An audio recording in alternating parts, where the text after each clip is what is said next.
Fellow Kenyans, let us tell one another the truth. And let us be a people who can speak the truth to power. The government of Kenya under William Ruto is not just dividing the country. It is engineering a national fracture, and it is doing so on purpose. The tribal tensions has become the Kalenjin shield against poor leadership, corruption, and privatization of our national assets. Whenever the heat rises over corruption, looting, or the auctioning of public assets, the regime's cabinet secretaries, permanent secretaries, and sponsored keyboard militias, they launch a coordinated tribal circus to suffocate the truth. It is not chaos, it is a strategy. Fellow Kenyans, the moment Ndindi Nyoro exposed the alleged Safaricom fire sale and pointed to President William Ruto, the entire communication machine under Hussein Mohammed, former Citizen TV journalist, went into overdrive, not to deny the allegations, not to explain the privatization spree, but to drag the country into senseless tribal hostility against the Kalenjin nation. Instead of addressing the sale of Kenya Ports Authority, Kenya Pipeline, our airports, they manufactured a tribal noise to bury the scandal. And that is the tactic President William Ruto uses to divide our attention from discussing grave national issues into attacking one another over tribe. That in Kenya, if the truth comes from Willis Otieno, we don't have a problem with that. If the truth comes from somebody like Miguna, we don't have a problem with that. But the moment Anyoro, Akamau, Amaina speaks the same thing, we don't have the problem with what he said. We have the problem with who said it. Why him? They will start saying Kikuyus feel entitled, Kikuyus feel bad because Ndindi Nyoro, because Rigathi Gachagua was impeached. They'll say Kikuyu feel bitter because Ndindi Nyoro was removed from the Parliamentary Account Committee. But again, we are forgetting that this is the president's survival manual. How does President William Ruto survive? President William Ruto is corrupt and rotten to the core. President William Ruto is looting this country to his knee.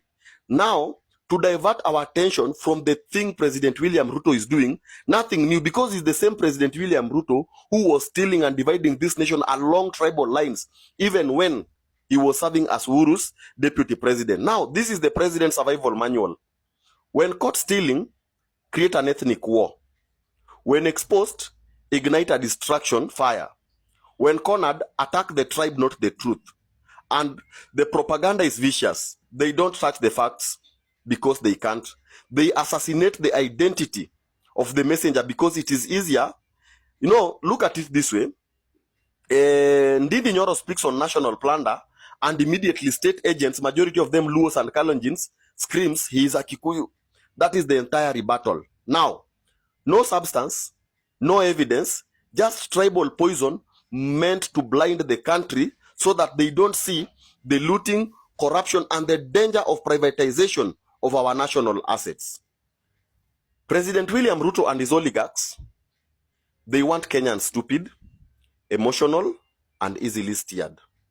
They want a population too busy insulting each other to notice that a handful of powerful men are selling the country piece by piece. They want citizens to fear the truth if it comes from the wrong tribe. It is psychological warfare dressed as politics.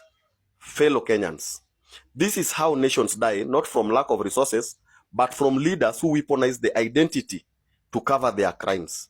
This is how nation falls. And let me be honest with you people. I'll be brutally honest. We are not Luos, we are not Kikuyus, we are not Luyas, we are not Kalenjins. We are all suffering. And the enemy is not the community. It is not the Luo, not the Kikuyu, not the Kamba, not the Luya, or not even the Kalenjin. The enemy is not the tribe of the whistleblower. The enemy is the leadership that hides theft behind tribal smoke. Now, if we allow the state to dictate our emotions, they will loot uninterrupted. If we keep chasing tribal bait, they will privatize this country into extinction. If we don't break the script, Kenya will break instead. Criticize the information, fellow Luos. Ndugu zangu wa Jaluo, our Luo people. Criticize the information. Don't let the Kalenjin oligarchs, the Kalenjin cabals, use you Luos to remind that This truth is not a good truth because it has come from a Kikuyu. No. When looting, they don't choose what to loot. They loot from all of us. They don't choose who is affected. The looting affects the entire nation, whether you are a one-term or whether you are a two-term. So, let us do this. Criticize the information. Expose the rot. Confront the power. But don't fall for the tribal trap. The trap designed by William Ruto, the trap created by William Ruto, you see, that trap wasn't designed to protect you. That trap was designed to protect the thieves. That trap is designed to protect William Ruto and a few individuals stealing and destroying our country. Fellow Kenyans, we have a country to protect. So, see behind the game William Ruto is trying to play.